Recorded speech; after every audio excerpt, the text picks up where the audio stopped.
In today's video, I'm going to teach you how to remove or deactivate someone in Asana from a project or team.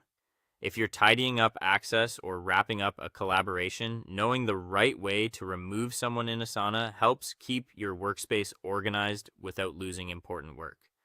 Before we begin, remember that the options you see depend on your permissions. Project members can usually remove people from that project.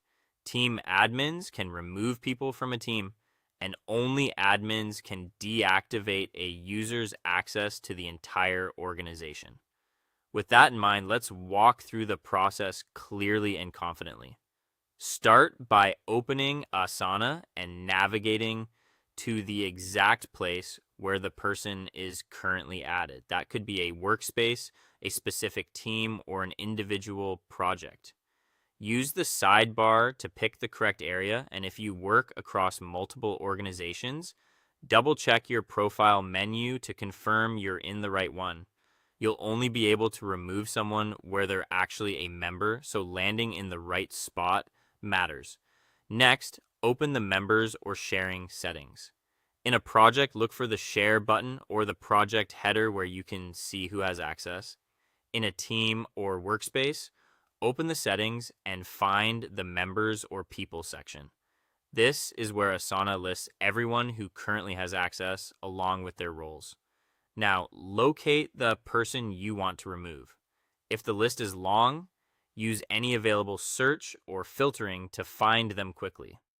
Make sure you have the correct account if there are similar names, and take a moment to confirm whether they're a guest or a full member, since that can influence which options appear. Hover over their name and click the three-dot menu, sometimes called the ellipsis. On some views, this appears when you move your cursor over their row. On mobile, you may need to tap their profile entry to reveal more actions. This menu holds the removal options you need. From that menu, choose the appropriate action. Select Remove from Project to take them out of the current project, Remove from Team to take them out of the team, or Deactivate if you have admin rights and need to remove their access to the entire organization. Removing someone from a project or team does not delete tasks. It only changes access. Deactivation fully revokes their account in your organization, but their tasks and history remain for continuity and can be reassigned later. Finally, confirm the removal. Asana will prompt you to verify your choice and, in some cases, may offer options regarding task reassignment or notifications. Review the message, confirm, and you're done. If you ever need to restore access, you can re-invite the person later using the same sharing settings.